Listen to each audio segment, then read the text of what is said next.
Hello, Dad here. I just wanted to take a few minutes and talk about something that's kind of interesting the last little while.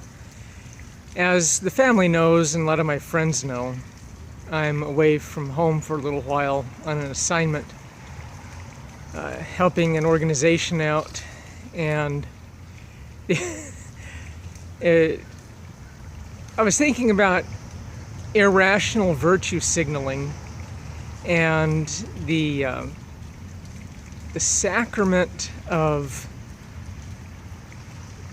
groveling to popular opinion that is so endemic in our society, and it's been exacerbated by just the vociferousness of the leftists. And again, I differentiate between classic liberals and the left. An event that we're working on, I was asked to participate with. It's for a safety activity. That's health and wellness and safety and things like that. And they were asking for ideas for setting up booths in addition to speakers that talk about various topics pertaining to health, wellness, industrial hygiene, things like that. And there, ideas had come up about, financial planning representatives from financial planning firms and things like that, because these are activities that will benefit the employees and their families on and off the job. So I calmly suggested, hey, understanding where we are here in the People's Republic of California, I said, hey, why not an NRA booth?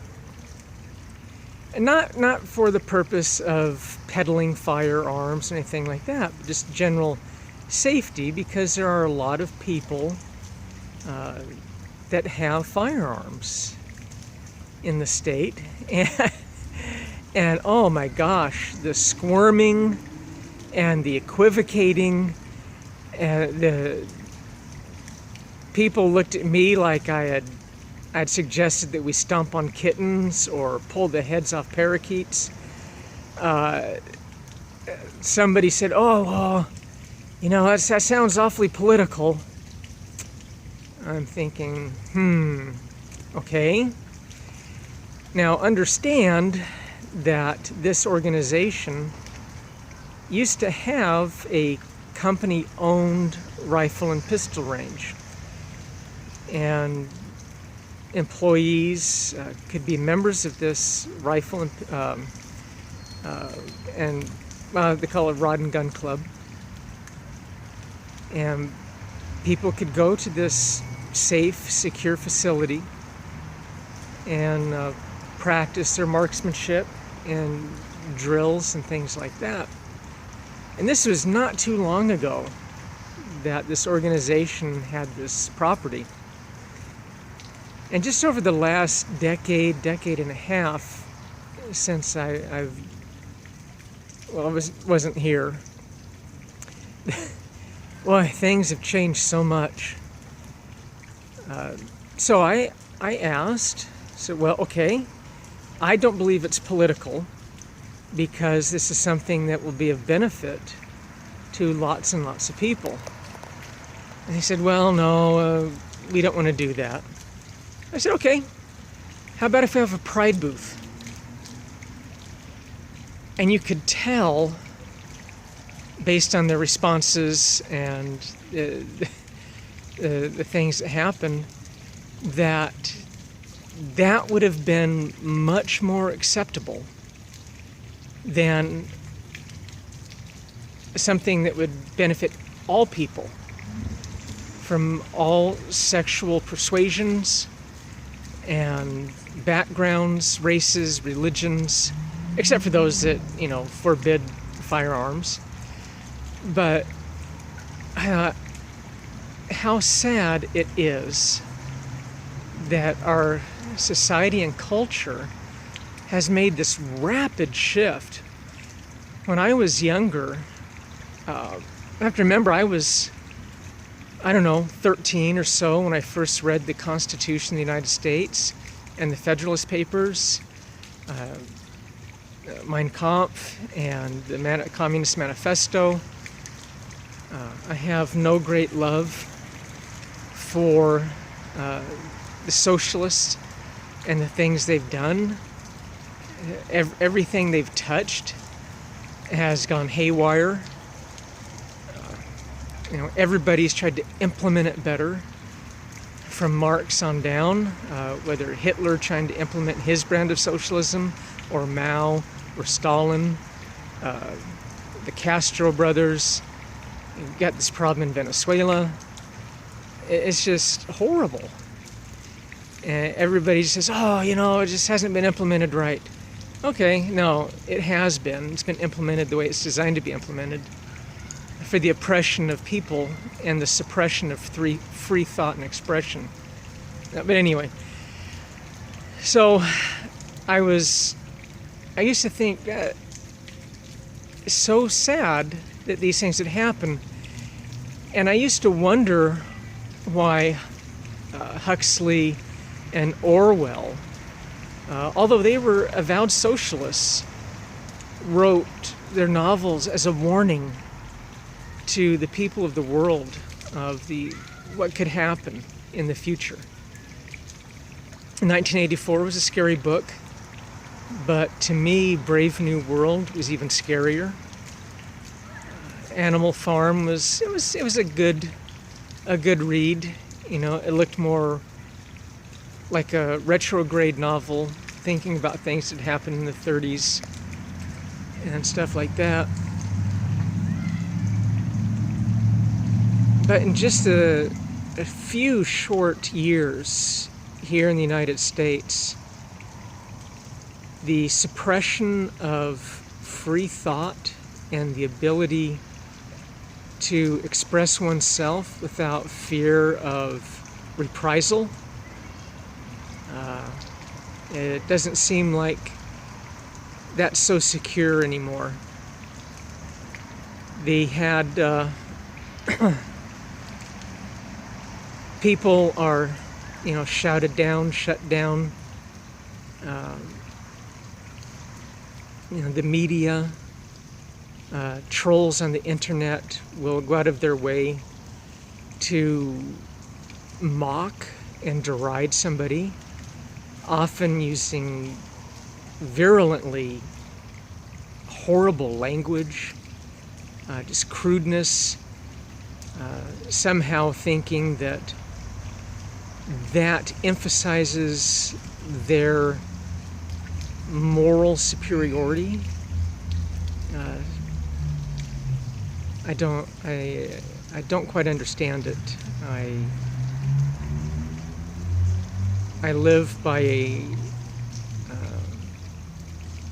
an antiquated code, I suppose. Although there are many good people out there, whether they're religious or secular. There's a lot of very, very good people that want to live their lives, not bother anybody and not be bothered. But for the radical left and their useful idiots, it is not enough. One either has to endorse and agree with what they have to say, feel and believe. Their nihilistic view of the world, and they have the only one true secular religion to save us from ourselves. That doesn't fly with me. So I do make it a point to voice my opinion. I will, whenever possible, I try to do so courteously. Even, and this is another one that cracked me up.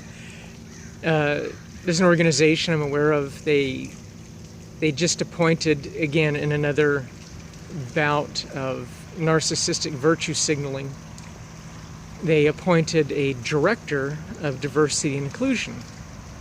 I'm all for diversity and inclusion. However, you're not really allowed to have divergent thoughts or divergent opinions. It has to be the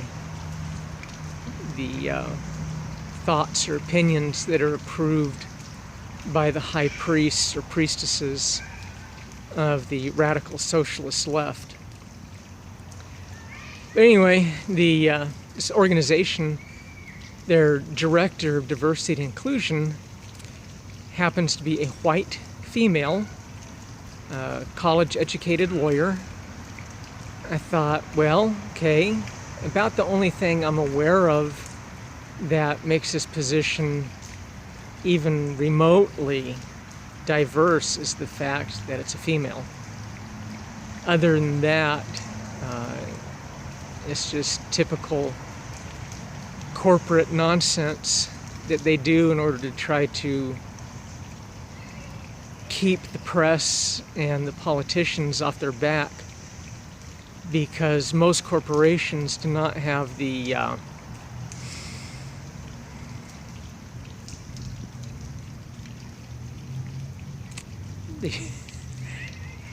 my kids are going to see this, I have to be careful what I say, don't have the wherewithal to stand up on principle.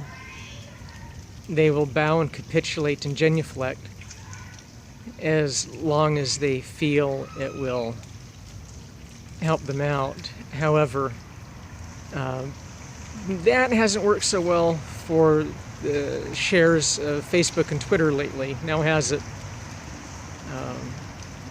I'm not saying that corporations need to stay silent on things, but again, in their drive for diversity, they're only pushing for one set of opinions, and that is what they feel is expedient at the moment. Different organizations I've referenced, it's interesting, it's sad really, and I hope that if anything, that for my family and friends, that you're willing to always stand for what's right. We don't need to be martyrs, but we need to be together. We need to stand unified. Whether it's, people of different races, religions, creeds, nationalities, sexual preferences.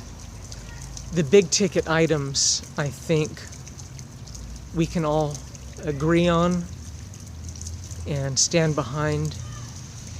That freedom of conscience is vital to the survival of our republic, and the ability to exercise one's beliefs, as long as they do not interfere with the rights and liberties of another person, we're good. So it's fun, it's sad,